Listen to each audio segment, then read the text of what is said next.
Well, that escalated quickly. Just a day ago, former President Donald Trump was pointing fingers elsewhere over the explosive Signal chat scandal.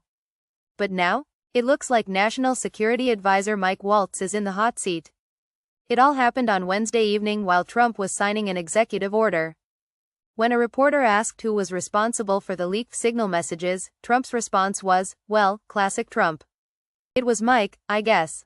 I do not know, I always thought it was Mike," he said, brushing off the issue while branding the media's reaction as a witch hunt. Sounds familiar, does it not? But here is the twist. Just the day before, during a phone interview with NBC, Trump had a different story. Back then, he claimed the leak came from one of Michael's people on the phone. A staffer had his number in there. So, what changed? That is the million-dollar question. And as if things were not heated enough, another name came up, Defense Secretary Pete Hegseth. When asked if Hegseth should be worried about his job, Trump did not hold back. Hegseth, he was doing a great job. How do you bring Hegseth into it? He had nothing to do with this, Trump said, doubling down on his loyalty. But here is where things get even more interesting. Trump suggested that the encrypted messaging app Signal itself could be defective. A curious claim, especially when you consider how widely used the platform is by government officials.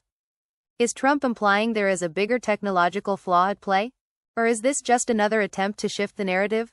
The scandal erupted after the Atlantic's editor-in-chief, Jeffrey Goldberg, dropped a bombshell report on Monday. Somehow, Goldberg found himself included in a Signal chat with senior Trump administration officials discussing a planned attack on the Houthis in Yemen. Talk about being in the wrong place at the right time. At first, even Goldberg doubted the chat was real. But once he confirmed that the actions discussed were actually happening, there was no turning back. "I had very strong doubts," he admitted. "I have never seen a breach quite like this. And let us be clear, this is not your run-of-the-mill security slip-up."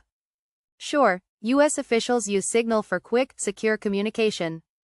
But discussing imminent military actions? That is a whole new level of reckless. So, where does this leave us? With more questions than answers. Is Mike Waltz really the one to blame, or is he just the latest fall guy? And why the sudden shift in Trump's story? One thing is certain, this scandal is far from over.